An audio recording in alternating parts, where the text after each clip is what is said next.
কৃষক বন্ধু কি বন্ধ হতে চলেছে? লক্ষ লক্ষ কৃষক কি বঞ্চিত হবেন রাজ্যের?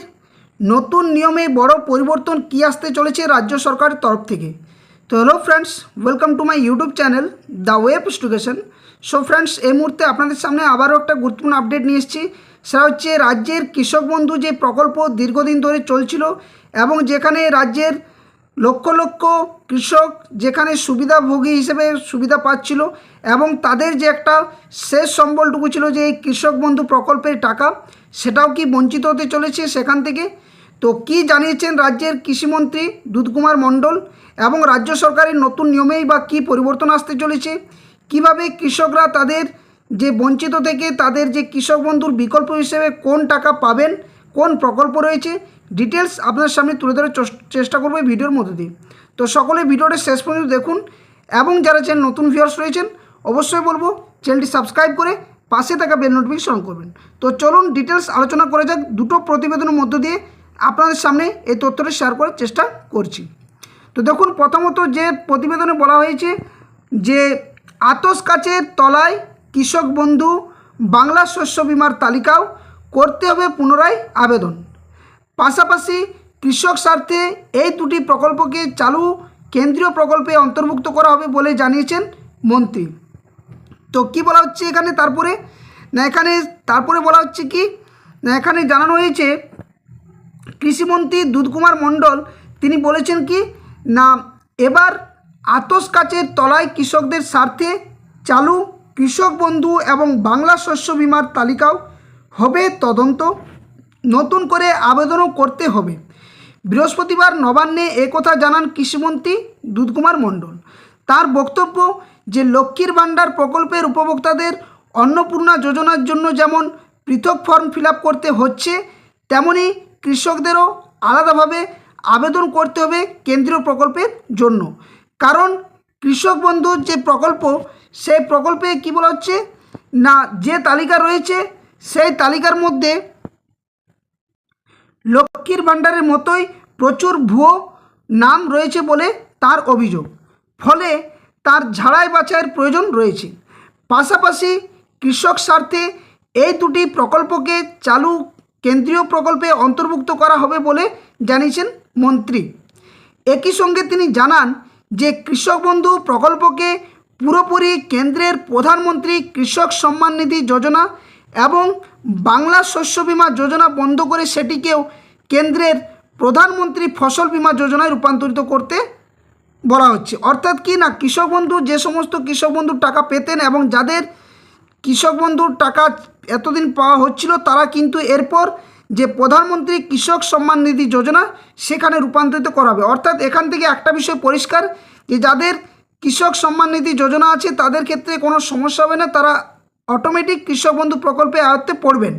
এবং যারা বাংলা শস্য বিমা যোজনা আয়ত্তে টাকা পেতেন তাদের সেটা বন্ধ করে নিয়ে প্রধানমন্ত্রী ফসল বিমা যোজনা কিন্তু রূপান্তরিত করা হবে এবং চালু করা হবে, এটা জানিয়েছেন।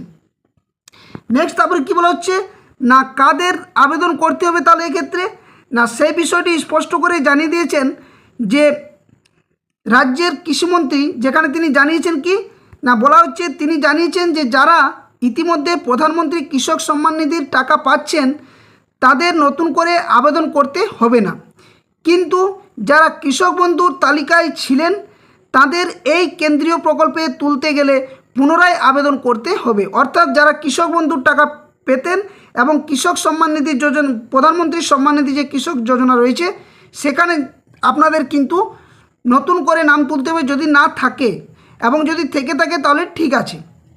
এখানে বলা হচ্ছে পাশাপাশি এবার কৃষক বন্ধু প্রকল্পেরও তদন্ত হবে বলে এদিন জানান কৃষিমন্ত্রী। তিনি বলেন যে কৃষক বন্ধুর যে উপভোক্তা তালিকা রয়েছে তাতে প্রচুর ভুয়ো নাম থাকার সম্ভাবনা রয়েছে, তাই পুরো তালিকা তদন্ত করে ঝাড়াই বাছাই করা হবে। একই সঙ্গে সারের কালোবাজারি রুখতে এবং চাষিদের কাছে সঠিক সময়ে বীজ পৌঁছে দিতেও কড়া নজরদারি চালানো হবে বলে জানিয়েছেন তিনি।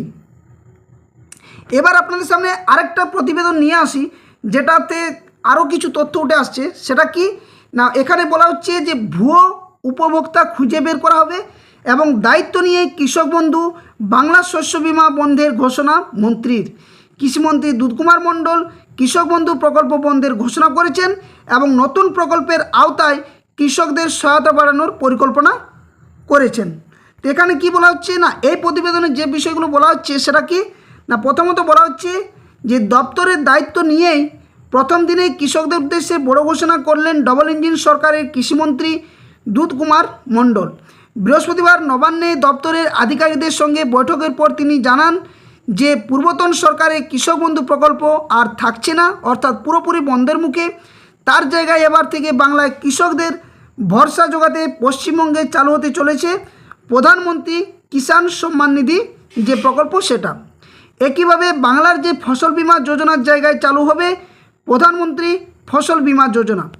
একই সঙ্গে মন্ত্রীর দাবি লক্ষ্মীর ভাণ্ডার প্রকল্পের মতো কৃষক বন্ধু প্রকল্পেও বহু অযোগ্য উপভোক্তা রয়েছেন, তাদের বাদ দেওয়ার প্রয়োজন রয়েছে এবং কৃষক বন্ধু প্রকল্পের পাশাপাশি এ রাজ্যে প্রধানমন্ত্রী কিষাণ সম্মান নিধি বা পিএম কিষাণ চালু ছিল।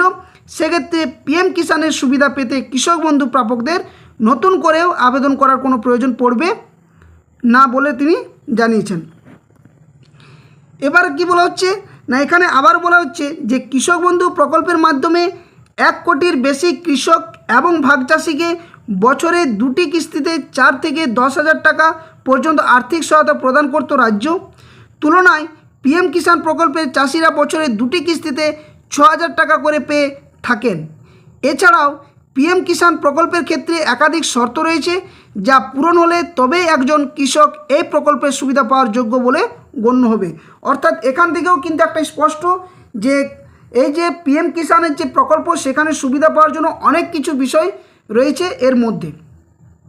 সেক্ষেত্রে প্রশ্ন উঠছে যে পশ্চিমবঙ্গে যে ভাগ চাষিরা কৃষক বন্ধুর সুবিধা পেতেন তাদের কি হবে? আবার শেষ অন্তর্বর্তী বাজেটে ভূমিহীন ভাগ চাষিদেরও কৃষক বন্ধু প্রকল্পে যুক্ত করার কথাও ঘোষণা করেছিল পূর্বতন সরকার। তো অন্যদিকে পূর্বতন রাজ্য সরকারের বাংলা ফসল বীমার সুবিধা পাওয়ার ক্ষেত্রে 1 টাকাও প্রিমিয়াম দিতে হতো না কৃষকদের। প্রিমিয়ামের সম্পূর্ণ খরচে বহন করত কিন্তু রাজ্য সরকারের তরফ থেকে। তো এখানে বলা হচ্ছে যে তাহলে সেক্ষেত্রে কী করা হবে না, কিন্তু এই যে কেন্দ্রীয় বীমা যোজনায় সেখানে ন্যূনতম হলেও প্রিমিয়ামে বোঝা বইতে হয় কৃষকদের, তবে এটা অনেকটাই নির্ভর করে রাজ্যের ভূমিকার উপর। সেক্ষেত্রে এ রাজ্যে কি ভিন্ন কিছু করা সম্ভব? এখন এই প্রশ্নই ঘুরপাক খেতে শুরু করেছে গ্রাম বাংলার কৃষক মহলের মধ্যে। তবে রাজ্যের কৃষকদের স্বার্থ রক্ষা করাই তার একমাত্র লক্ষ্য হবে বলে জানিয়েছেন দুধকুমার মহাশয়বাবু। তার কথায় আজকে প্রথম বৈঠক করলাম, আরও অনেক পড়াশোনা করতে হবে, তবে একটা কথা নিশ্চিত করতে পারি যে অনেক সমস্যা আছে, সমাধান করতে হবে। চাষিদের স্বার্থ রক্ষা করব, লক্ষ্মীর ভাণ্ডার থেকে অন্নপূর্ণা যোজনায় যাওয়ার মতো কৃষকদেরকেও রাজ্যের প্রকল্পের বদলে কেন্দ্রীয় প্রকল্প চালু হবে। নির্বাচনের আগে আলু চাষিদের দুর্দশার বিষয়টিও তিনি উঠতেই মন্ত্রী জানিয়েছেন যে এ রাজ্যে আর অভাবী বিক্রি হবে না, তার জন্য যা করণীয় তাই করব। তো এই সমস্ত তথ্যগুলো উঠে আসছে যে রাজ্যের যে সমস্ত গত সরকারের সময় যে প্রকল্পগুলো ছিল আপনারা দেখতেই পাচ্ছেন একটার পর একটা প্রকল্প বন্ধ হচ্ছে এবং বিকল্প প্রকল্প হিসেবে কিন্তু চালু করতে চলেছে নতুন রাজ্য সরকার। এখন প্রশ্ন জাগছে যে তাহলে কি আগের মতো যে এত উপভোক্তা যারা ছিল কৃষক বন্ধুর যে সুবিধাটা পেতেন তারা কি আর পাবেন না? এটা নিয়েও কিন্তু প্রশ্ন জাগছে, কারণ অনেক নিয়ম পরিবর্তন, নতুন নিয়মে নতুনভাবে আবেদন, নতুন কিছু ডকুমেন্টস চাওয়া হচ্ছে, যেখানে একটার পর একটা সমস্যার সম্মুখীন হতে চলেছে রাজ্যের লক্ষ লক্ষ কৃষক চাষি পরিবারের লোকেরা। তো যাই হোক, এই ছিল আপনাদের সামনে পুরো তথ্য বা আপডেট। ভিডিওটি ভালো লাগলে অবশ্যই ভিডিওটি লাইক করবেন, শেয়ার করবেন বাকিদের সাথে।